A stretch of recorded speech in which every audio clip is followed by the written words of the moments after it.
स्वागत है आपके अपने यूट्यूब चैनल में। दोस्तों, शिक्षकों के लिए एक जुड़ी अपडेट है जो बिहार लोक सेवा आयोग बीपीएससी की तरफ से एक जो लेटर प्रकाशित हुआ है। अब इस लेटर में है क्या दोस्तों, आइए देखते हैं। दोस्तों, यहाँ पर कहा गया है जो विज्ञापन संख्या 26/2023 है उसके लिए। दोस्तों, इसका हम जड़ तक जाएँगे। अब यहाँ पर देखिए कहा क्या गया है इसके माध्यम से, मतलब जैसे आपको पता है जब आप फॉर्म भर रहे थे तभी के टाइम में आपको एक चेतावनी दिया गया था।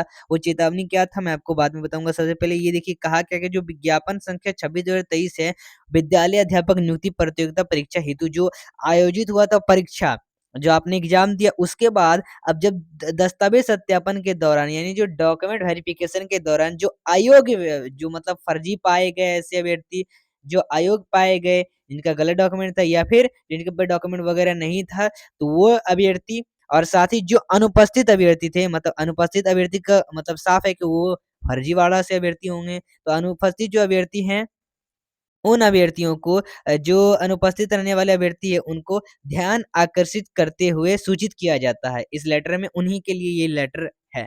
अब इसमें कहा क्या गया है जो विज्ञापन संख्या 26/2023 है उसके लिए अध्यापक नियुक्ति प्रतियोगिता परीक्षा है, उसके लिए जब आवेदन दिए थे आप, जब फॉर्म भरे थे उसके समय आपने दावा किया था कि एवं उसके समर्थन में आवश्यक प्रमाण पत्रों को समर्पित करते हुए इन सभी तथ्यों को सही होने का वचन दिया था।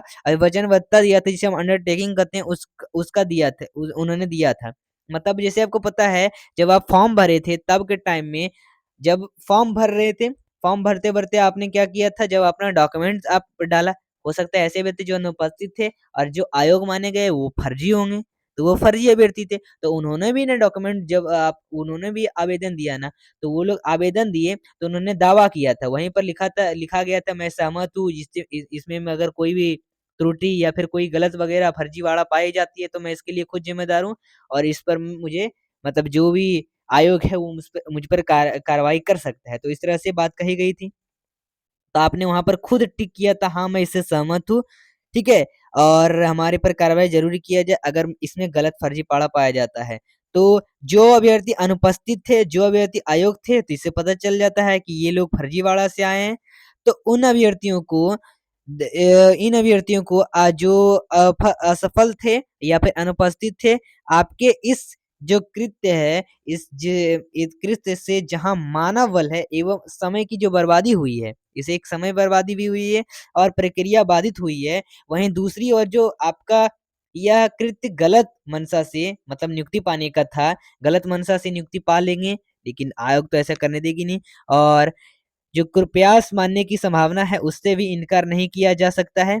अतः आपको निर्देशित किया जाता है कि दिनांक 7/7/11/2023 को 7 तारीख को आप क्या करेंगे, जो आयोग का ईमेल है उस पर आप अपना स्पष्टीकरण करेंगे।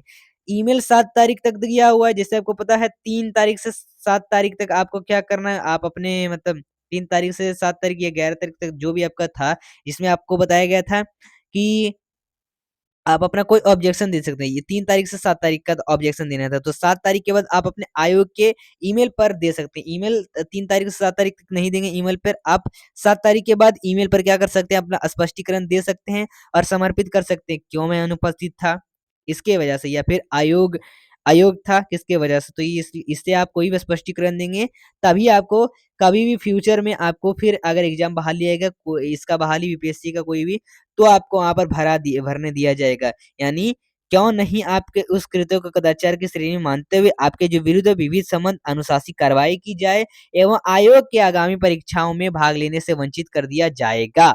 यहाँ पर उन्होंने खुद कहा है और उक्त तिथि में कहना है कि यह स्पष्टीकरण प्राप्त नहीं होने की स्थिति में माना जाएगा कि इस संबंध में आपको कुछ नहीं कहना है और तथा लोक में आयोग आपके विरुद्ध जो विधि सम्मत कार्रवाई भी करेगा, इसके लिए स्वतंत्र होगा। स्वतंत्र इसीलिए होगा क्योंकि आपने वहाँ पर खुद कहा कि मैं सहमत हूँ, उनके पास प्रूफ है। और जो विदित हो कि दस्तावेज सत्यापन के दौरान अयोग्य पाए गए एवं अनुपस्थित अभ्यर्थी की सूची आयोग के वेबसाइट पर उपलब्ध है।